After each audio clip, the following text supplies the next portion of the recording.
ઓમ ભગવતે વાસુદેવાય નમઃ. ભાગવત કથા સ્કંદ ત્રીજો, ત્રીજા સ્કંદનો 33મો અધ્યાય. આ ત્રીજા સ્કંદનો 33મો અધ્યાય એ છેલ્લો અધ્યાય છે આ સ્કંદનો.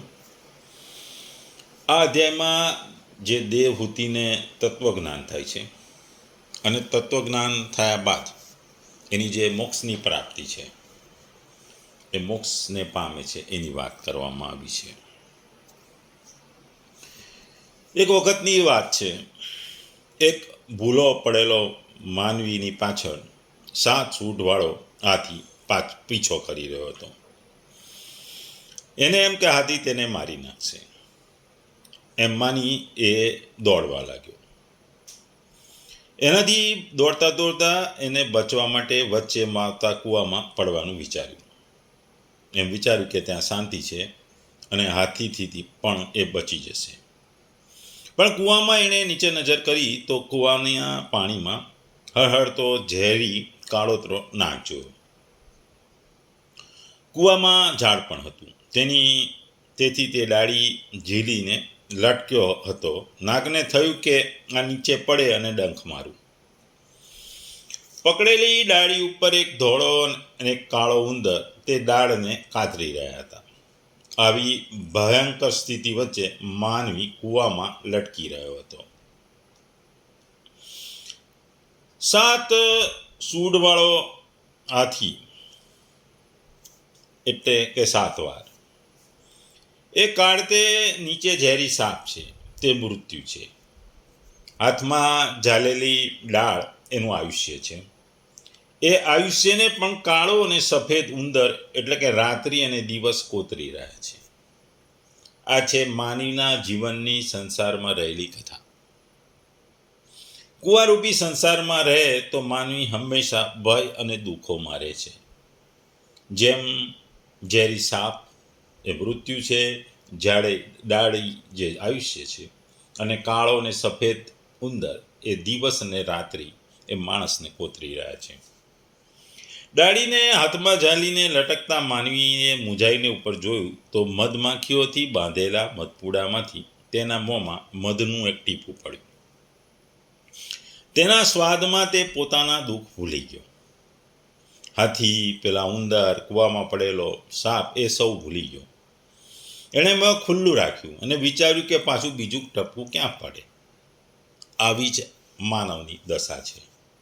યાતના, લુખ્ખું સુખ્ખું અન્ન, સગા સંબંધીઓનો તિરસ્કાર, આવા વિવિધ દુઃખો આવે છે. આ સંસારમાં કોઈ સાર નથી એવું ને તેને ધીરે ધીરે લાગે છે. છતાં એ વાતમાં દ્રઢતા રહેતી નથી અને એને વૈરાગ્ય થતો નથી. કારણ કે દરેક વખતે એને એવું મનમાં થાય છે કે જેમ મધ તડકે છે, જે મારા મોઢામાં મધનું ટીપું પડ્યું, એવી રીતે જીવનમાં માને કંઈક સુખ મળશે અને દુઃખો ભૂલી જઈશ. આ જ વાતમાં માનવી ફસાયા કરે છે. જીવન ચક્રના જે ચક્ર છે, મૃત્યુ અને જન્મ, એના ચક્રમાં ફરતો રહે છે, જુદા જુદા જન્મો લે છે અને એને મોક્ષ પ્રાપ્તિ થતી નથી. આપણે જોયું કે મૈત્રેયજીએ જે સાંખ્ય યોગની વાત કરી એની, અને જે સાંખ્ય યોગની અને ભક્તિની વાત કરી, તેથી દેવહૂતિને તત્વજ્ઞાન થાય છે અને તત્વજ્ઞાનથી એને મોક્ષપદની પ્રાપ્તિ થાય છે. એની વાત અહીં કરવામાં આવી છે. આપણે આગલા અધ્યાયમાં મેં કીધું હતું કે ભાઈ મુક્તિ 5 પ્રકારની હોય છે. એના પણ ભેદ છે. મુક્તિની સ્થૂળ વ્યાખ્યા એ છે કે જન્મ મૃત્યુરૂપી ચક્રમાંથી અટકવું. સામાન્ય રીતે પૂછો મૃત્યુ એટલે શું, તો એનો અર્થ કહે છે કે મોક્ષ. અવગણમાંથી ઉગરી ગયો, હવે એને જન્મ લેવો નહીં પડે અને હવે તેને આ ભૂતળ પર ફરી નહીં આવવું પડે. એ બંનેમાંથી મુક્ત થઈ ગયો એટલે કે બ્રહ્માત્માનું પરમાત્મામાં મિલન થઈ ગયું. મુક્તિના જે 5 પ્રકાર છે: સાલોક્ય, એટલે તમારા ઈષ્ટદેવ જે લોકમાં રહે છે એ લોકમાં તમને મળે. શિવ ભક્તને શિવલોકમાં રહે, વિષ્ણુ ભક્ત વૈકુંઠમાં રહે, અગ્નિ ભક્ત હોય તો અગ્નિલોકમાં રહે, સૂર્ય ભક્ત હોય તો સૂર્યલોકમાં.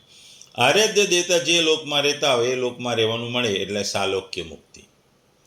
શાશ્ચિષ્ટ મુક્તિ એટલે મુક્તિ એવી પ્રકારની છે કે તમારા ઈષ્ટદેવના જેવો વૈભવ તમને મળે, પુષ્કળ વૈભવ પ્રાપ્તિ, એને શાસ્ત્રી મુક્તિ કહે છે. સામીપ્ય મુક્તિ આપણને આપણા ઈષ્ટદેવની સમીપમાં રહેવાનું મળે એ મુક્તિ. સારૂપ્ય મુક્તિ તેમાં રુદ્રતુલ્ય કહેવાય છે, એટલે કે પોતાના ઈષ્ટદેવ જેવી આકૃતિ મળે. શિવ ભક્ત શિવલોકમાં જાય અને મહાદેવજી જેવો દેવ મળે, એને આકૃતિ મળે, એવો રંગ મળે, એને સારૂપ્ય મુક્તિ કહે છે.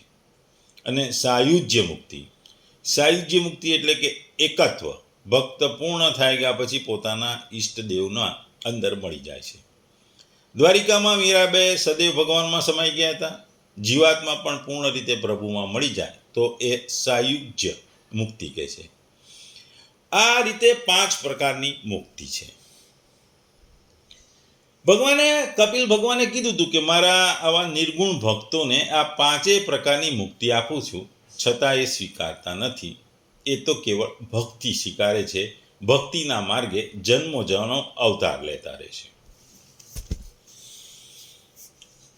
અહીં આ અધ્યાયની વાત કરીએ તો મૈત્રેયજી વિદુરજીને કહે છે કે કપિલ ભગવાનના વચનો સાંભળી કંદરજીના પ્રિય પત્ની માતા દેવહૂતિનો મોહનો પડદો ચિરાઈ ગયો અને તેઓ તત્વ પ્રતિપાદક સાંખ્ય શાસ્ત્રના જ્ઞાનની આધારભૂમિ એવા ભગવાન કપિલને પ્રણામ કરી તેમની સ્તુતિ કરવા લાગ્યા. 1 થી 7 શ્લોકમાં દેવહૂતિની પરમ ભક્તિની વાત કરવામાં આવી છે. 8 થી 15માં દેવહૂતિના સ્તુતિનું વિશ્લેષણ કરવામાં આવ્યું છે. 16 થી 20માં શ્લોકમાં ગૃહસ્થ જીવનનો આદર્શ એની વાત કરવામાં આવી છે. 21 થી 25માં શ્લોકમાં દેવહૂતિને મુક્તિ મળે છે એની વાત કરવામાં આવી છે. એટલે દેવહૂતિ એ કપિલ ભગવાનની સ્તુતિ કરતા કહ્યું, હે કપિલ, બ્રહ્માજી તમારા જ નાભી કમળમાંથી પ્રગટ થયા હતા. તેમણે પ્રલય વેળાના જળમાં શયન કરનારા તમામ પંચભૂતો, ઇન્દ્રિયો, શબ્દ વગેરે વિષયો તથા મનોમય વિગ્રહનું કે જે સત્વ વગેરે ગુણોના પ્રભાવથી યુક્ત છે તે સત સ્વરૂપ અને સર્વનું કારણ છે તેનું ધ્યાન ધર્યું હતું. તમે નિષ્ક્રિય સત્ય સંકલ્પ સમસ્ત જીવોના પ્રભુ છો. હજારો અચિંત્ય શક્તિઓથી સંપન્ન છો. પોતાની શક્તિને ગુણ પ્રભાવ રૂપે બ્રહ્મા વગેરે મૂર્તિઓમાં વિભાજિત કરી તેમના વડે તમે પોતે જ આ વિશ્વની રચના કરી છે.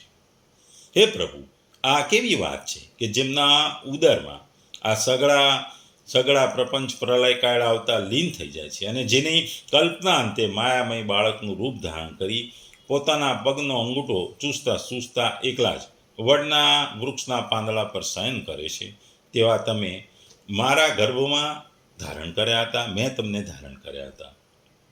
તમે પાપીઓનું દમન કરવા અને પોતાની આજ્ઞાંતિક ભક્તોનો અભ્યુદય અને ઉદ્ધાર કરવાની સ્વેચ્છાથી દેહનો અવતાર કરતા રહો છો.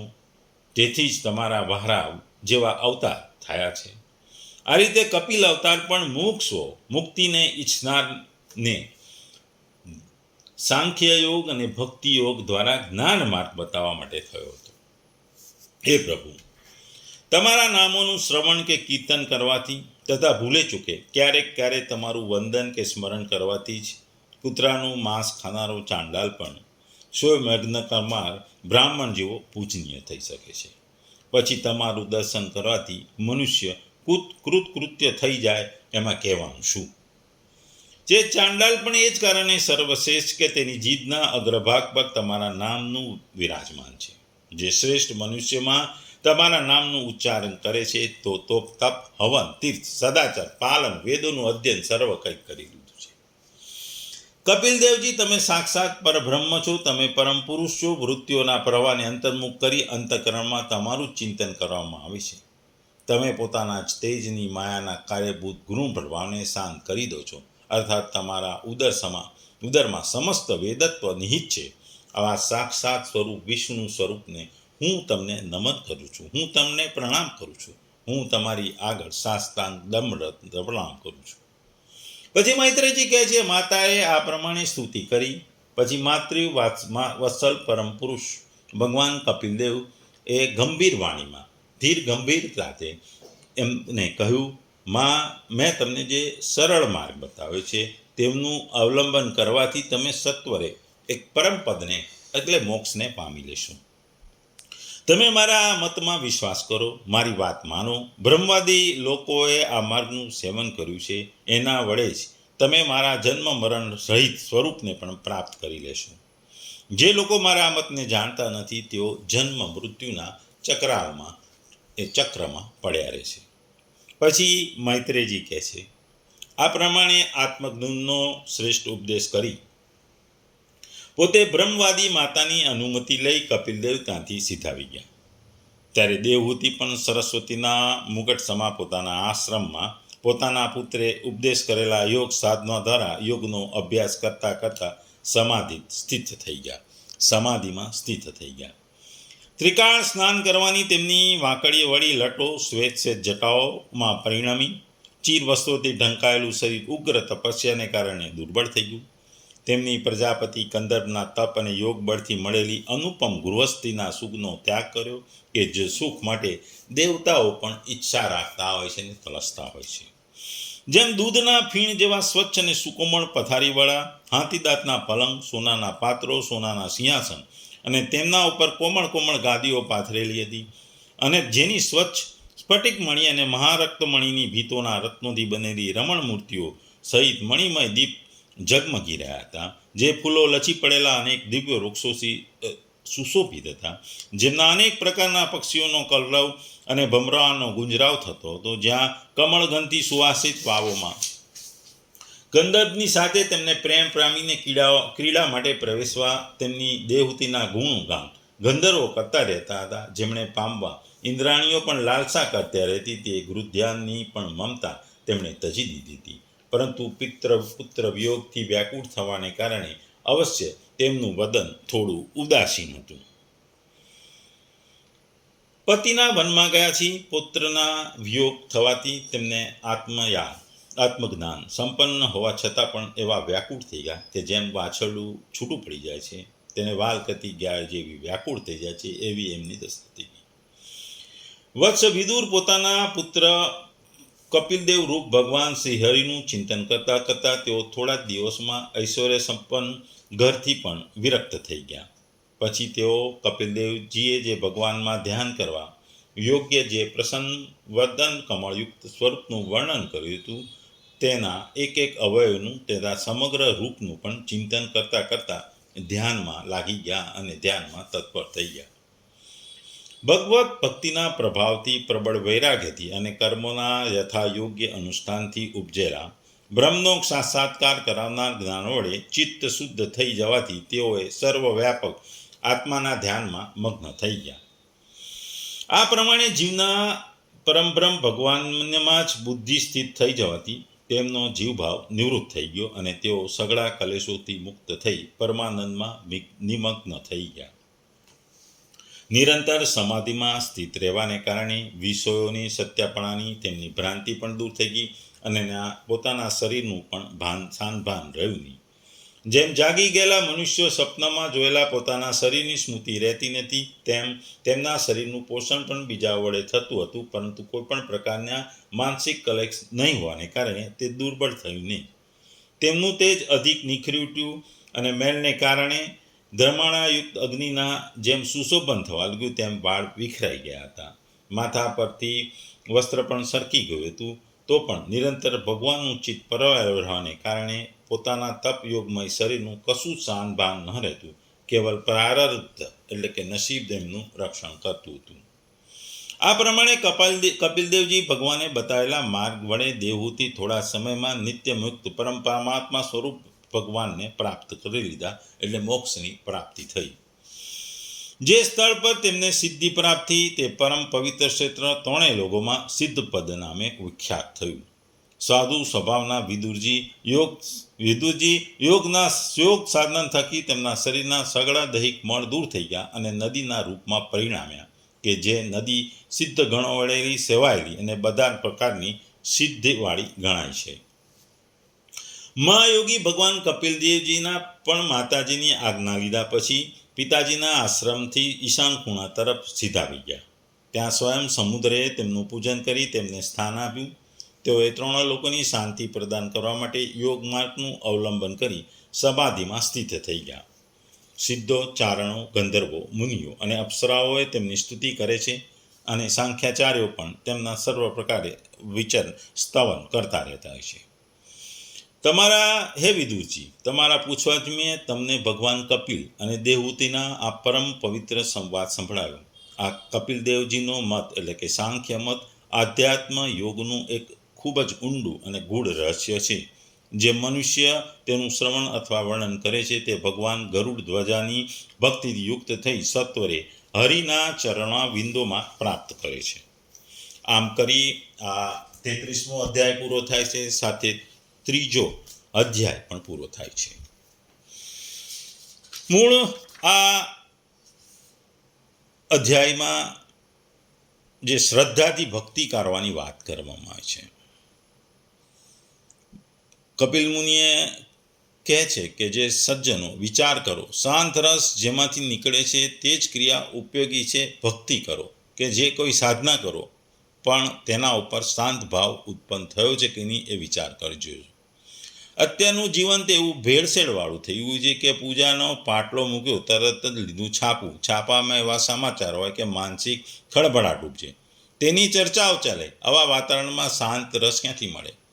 તેમાંથી માત્ર ઉદ્વેગ મળે. પણ જો છાપાને બદલે કોઈક સત્સંગ કરો, સાહિત્ય વાંચો, કોઈ સ્વાધ્યાય કરશો તો તમારું ચિત્ત સ્વસ્થ રહી જશે.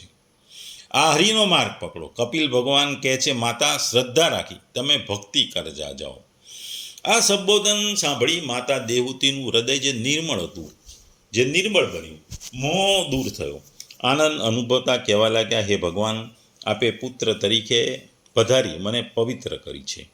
પ્રળય કાળે સમગ્ર વિશ્વ આપના ઉદરમાં સમાઈ ગયું હતું ને આપ તો બાળક બની વડના પાંદડા પર સૂતા સૂતા પગનો અંગૂઠો ધાવતા હતા. આપનું આવા સ્વરૂપનું સ્મરણ કરતાં મને ખૂબ આશ્ચર્ય થાય છે કે હું જ આપનું તેજ ધારણ કરવામાં સમર્થ કેમ ન બની. હું કૃતાર્થ થઈ ગઈ છું અને આપને વંદન કરું છું. કપિલ ભગવાને માતાને કહ્યું, માતા, મેં કહેલો આ માર્ગ સુખેથી આચરી શકાય છે. આ માર્ગને અનુસરી તમે થોડા સમયમાં જીવન મુક્તિ પામશો. આમ કહી કપિલદેવ જંગલમાં જતા રહ્યા હતા.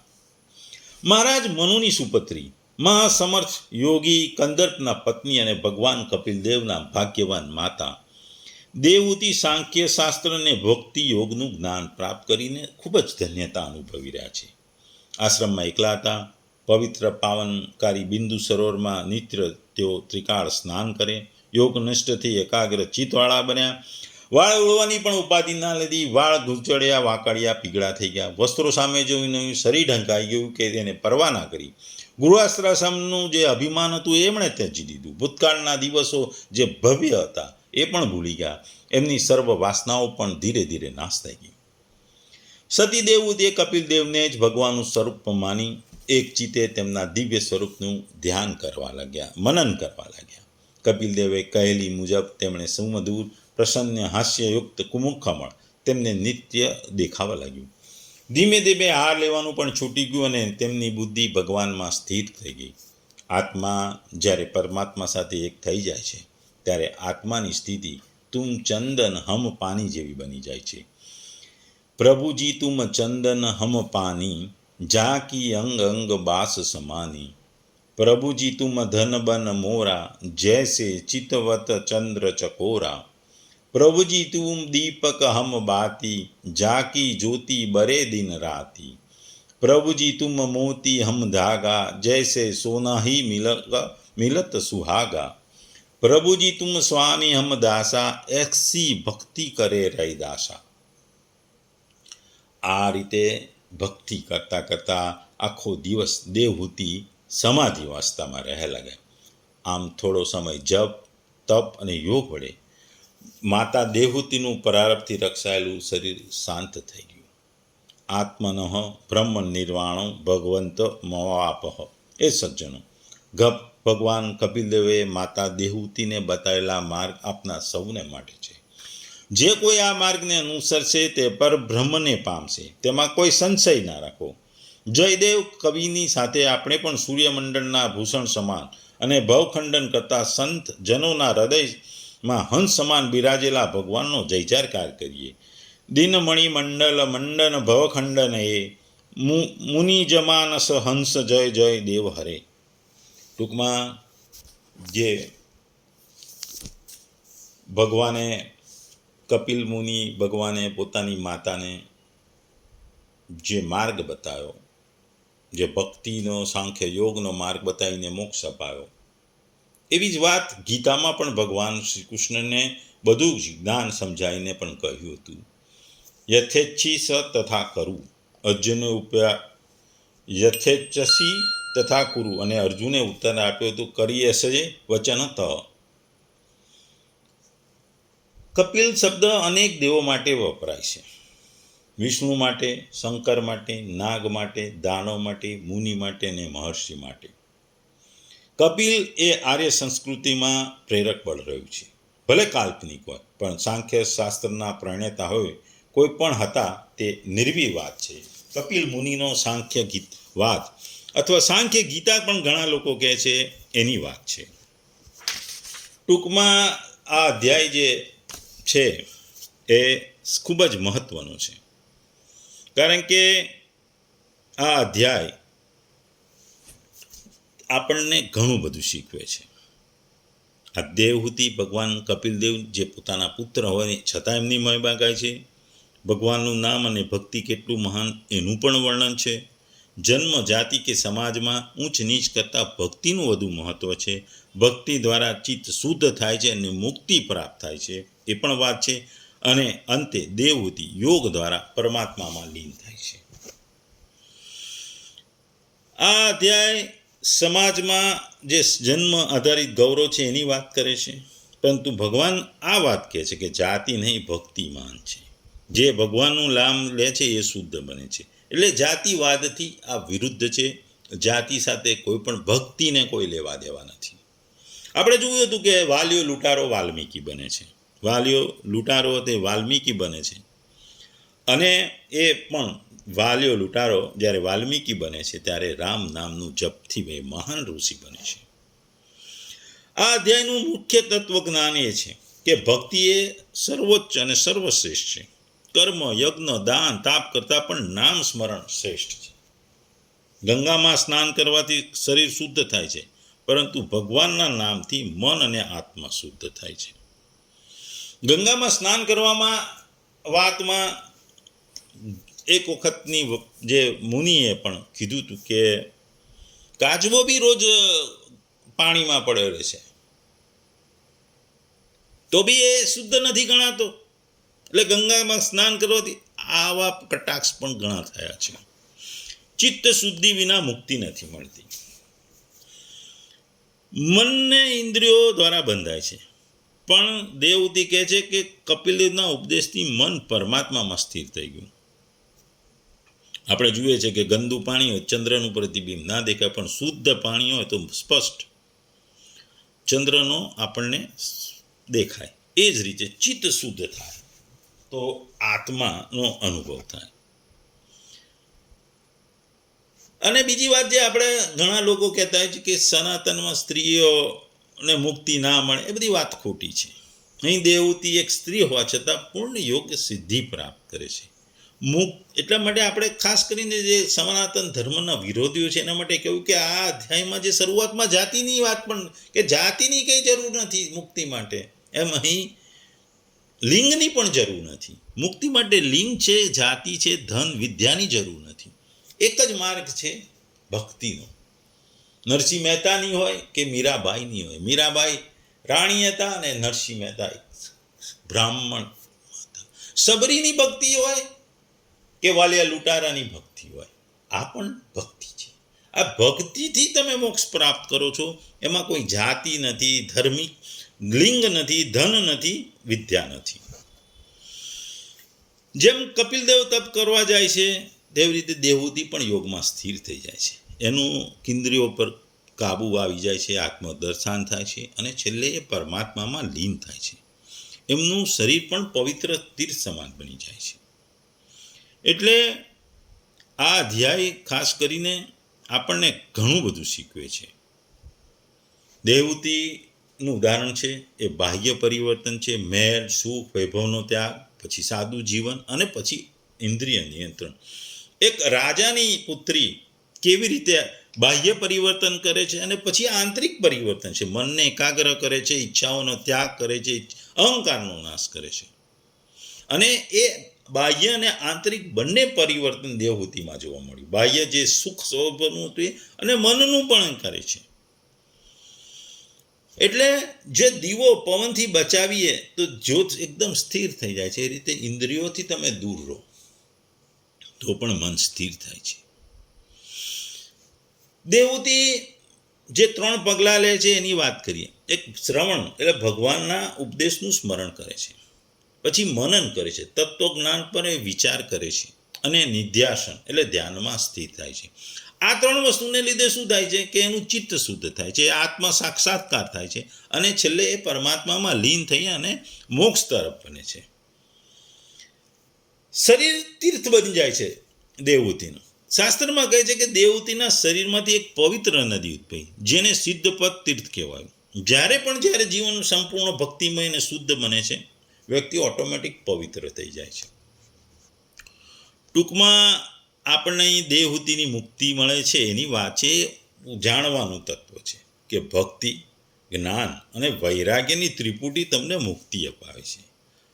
આ અધ્યાયમાં આ જ વસ્તુ શીખવાની છે. ભક્તિ, જ્ઞાન અને વૈરાગ્યથી આપણને મુક્તિ મળે છે. બીજું, માતા પણ શિષ્યા બની શકે છે અને ભગવાનનો ઉપદેશ એ જીવન બદલે છે. સમાજમાં આપણે ત્યાં ખાસ કરીને ગુરુની પરંપરા છે, શિષ્ય ગુરુની પરંપરા છે અને ખાસ કરીને સનાતન શાસ્ત્રમાં ગુરુ શિષ્યની પરંપરા છે. એટલે આ પરંપરા જ્યારે માતા પોતાના પુત્રને ભગવાન રૂપે જન્મેલા છે એની આગળ પોતાને એ શિષ્ય તરીકે રજૂ કરે છે અને શિષ્ય તરીકે રજૂ કરી અને એ મુક્તિને પામે છે. માર્ગ ભલે ભગવાને બતાવ્યો, કપિલ મુનિએ બતાવ્યો, પણ પાલન તો એમની માતા કરે છે. એટલે જેમ ગંગા હિમાલયથી નીકળે અને ધીરે ધીરે એ સમુદ્ર સુધી જાય છે, એમ સંસાર દેવહૂતિની જે જીવન યાત્રા સંસારથી શરૂ થાય છે, ગૃહસ્થાશ્રમથી ચાલુ કરી ધીરે ધીરે એ સંસારમાંથી ભક્તિ તરફ, આત્મજ્ઞાન તરફ જાય છે અને ભગવાનના ચરણોમાં સમાઈ જાય છે. અહીં ભગવાન સંસાર અને ભગવાનના જે સ્વરૂપનું વર્ણન કરે આપ્યું છે, ભક્તિની જે સરળતા અને માધુર્યની વાત કરી છે, જીવ અને બ્રહ્મનો સંબંધ છે એની વાત કરી છે અને ભગવાનની કૃપાની વાત કરે. આ બધી જ વસ્તુઓ ખૂબ જ મહત્વની છે. જેમ દેવહૂતિ અને કંદર મુનિનું ગૃહસ્થાશ્રમ હતું, એ આદર્શ હતું. પતિ પત્નીના આદર્શના સંબંધો હતા. સંસારમાં પહેલા રહ્યા, પછી વૈરાગ્યનું પણ પાલન કર્યું. પરસ્પર સમર્પણ અને સહકાર હતો, આપણે જોઈએ. અને એ જ વસ્તુ આગળ વધી. પછી સંસાર માણ્યા પછી કંદર મુનિ વૈરાગ્ય થયો, પુત્રીઓ અને પુત્રના જન્મ પછી સંસાર પણ ભોગ્યો, પછી વૈરાગ્ય થયો. પછી પુત્ર ભગવાન જેમણે એમણે માતાને વૈરાગ્ય આપ્યો. એટલે જેમ આપણે જોઈએ કે કમળ પાણીમાં રહીને પણ પાણીથી અલિપ્ત રહે છે, તેમ કંદર્પ અને દેવહૂતિ સંસારમાં રહીને પણ સંસારથી અલગ રહ્યા હતા, સંસારથી પરે જ રહ્યા હતા. એટલે આ વસ્તુ આધ્યાત્મિક જીવનની જે વાતો છે એને ખૂબ જ મહત્વની છે. અને છેલ્લે જે દેવહૂતિની મુક્તિ મળે છે, જેમ નદી સમુદ્રમાં મળી જાય છે અને પોતાના અસ્તિત્વને ગુમાવી દે છે અને એ પણ સમુદ્ર બની જાય છે, તેમ દેવહૂતિ ભગવાનમાં લીન થઈ જાય છે. ભગવાનમાં વિલીન થઈ જાય છે. આત્માનું પરમાત્મામાં વિલન થઈ જાય છે. આપણે આગળ વાત કરીએ એમ 5 પ્રકારની મોક્ષની પદ્ધતિ છે. એમાં જે છેલ્લી મોક્ષની વાત કરી છે કે આત્માનું પરમાત્મામાં વિલન થઈ જાય છે, એ તમે ભગવાનમાં સમાઈ જાય છે. એમ દેવહૂતિ પણ ભગવાનમાં લીન થઈ જાય છે. ટૂંકમાં સંસાર પણ ભોગવો, સંસારથી અલિપ્ત થવું અને સંસાર છોડીને પરમ પ્રાપ્તિ કરવી એ ખૂબ જ અઘરી વસ્તુ છે. માતા પુત્રનો સંબંધ અલગ છે, પણ અહીં માતા પુત્રનો સંબંધ સિવાય એક ગુરુ શિષ્યનો પણ સંબંધ બને છે. અને પુત્ર એ ભગવાન તરીકે હોય છે ત્યારે કેટલી આધ્યાત્મિકતાની વાત છે એ પણ કહેવામાં આવી છે. મૂળ વસ્તુ આ ધ્યાનમાં શું કહે છે કે ભગવાનની પ્રાપ્તિ કોઈ દૂરની વસ્તુ નથી, કારણ કે ભગવાન આપણા હૃદયમાં વસે છે. જેમ દેવદૂતે પોતાના પુત્રમાં ભગવાન જોયા, એમ આપણે પણ જીવમાં ભગવાન સ્વરૂપ દરેક જીવમાં ભગવાન સ્વરૂપ જોવાનો પ્રયત્ન કરીશું તો આપણને પણ ભગવત પ્રાપ્તિ થશે. પણ જો આપણે ભગવાનની પ્રાપ્તિ માટેનો પ્રયત્ન જ ના કરીએ તો ભગવત પ્રાપ્તિ ઓટોમેટિક થતી નથી. એટલે ભગવત પ્રાપ્તિનો તો પ્રયત્ન તો કરવો પડે, કારણ કે ભગવત પ્રાપ્તિ સિવાય, આત્મસમર્પણ સિવાય ભક્તિ માર્ગ કોઈ શક્ય જ નથી.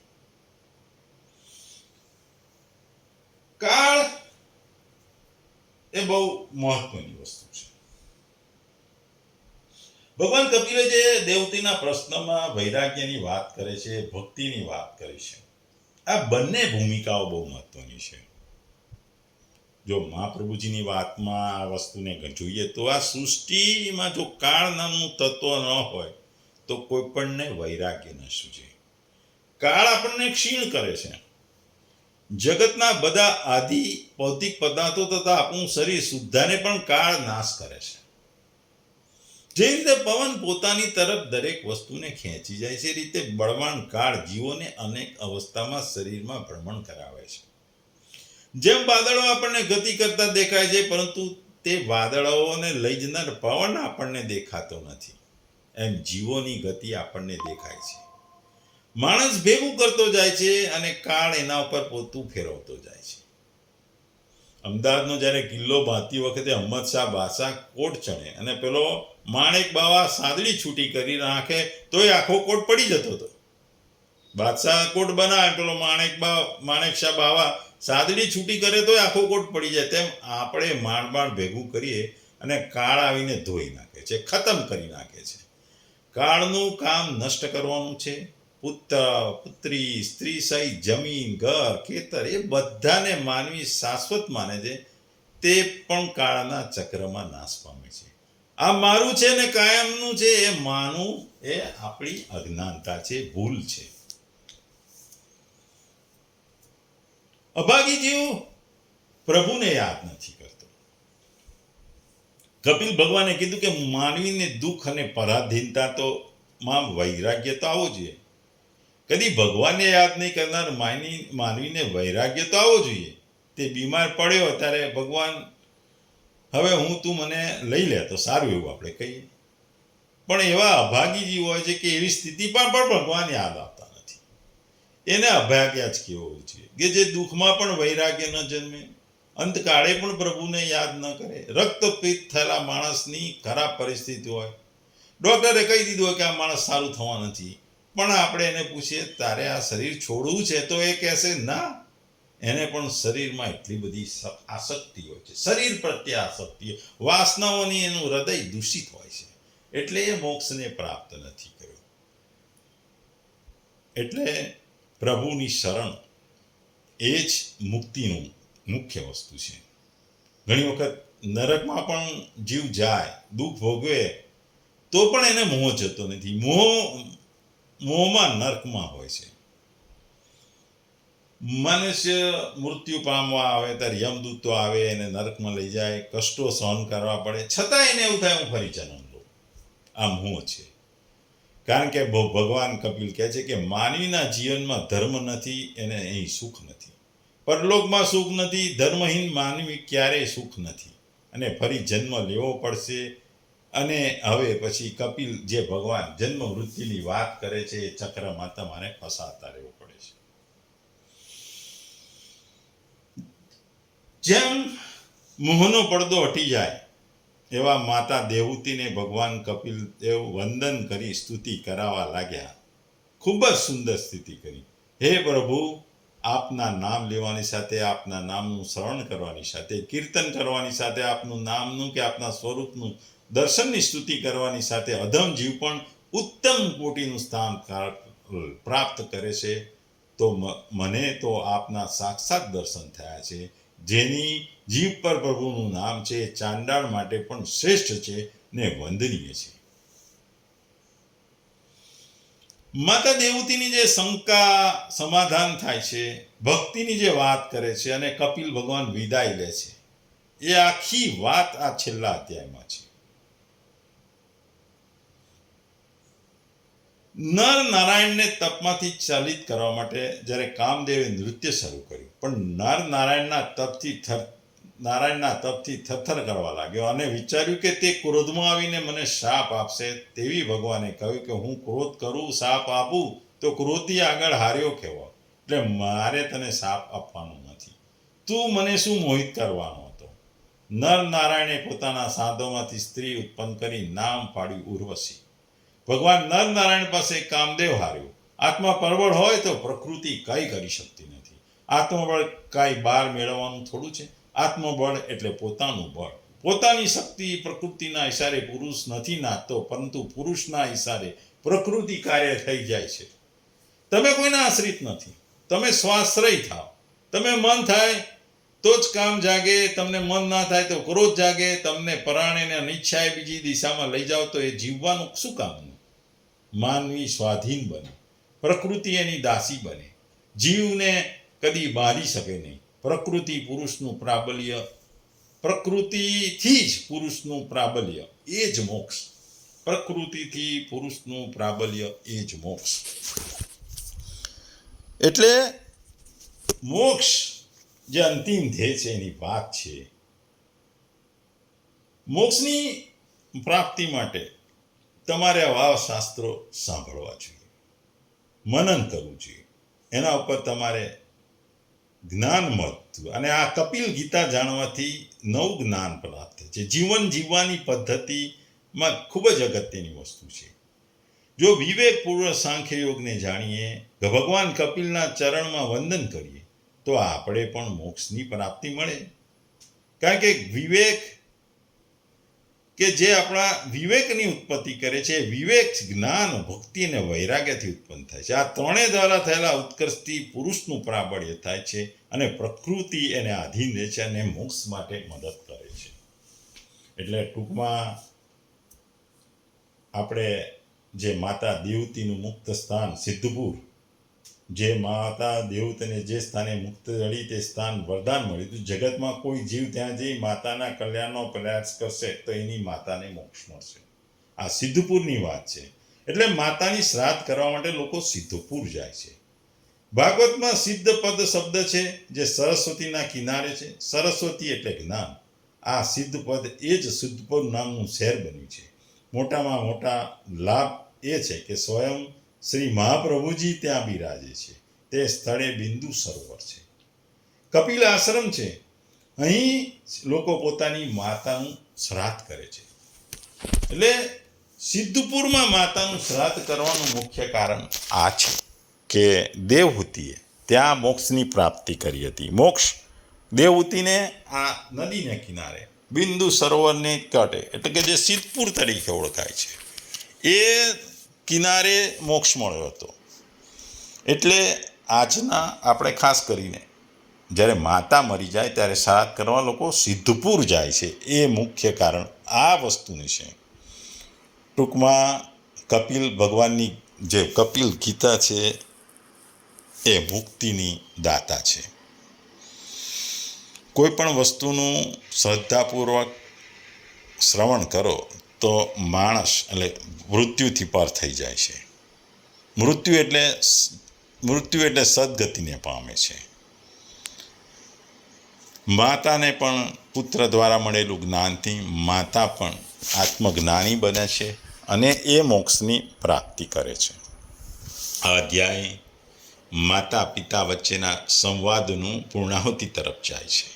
અને જેમ કપિલ ભગવાન માતાને ઉપદેશ આપી જંગલમાં જતા રહે છે, એનું પાલન કરીને માતા પણ સિદ્ધપુર નિવાસી બની અને મોક્ષને પ્રાપ્ત કરે છે.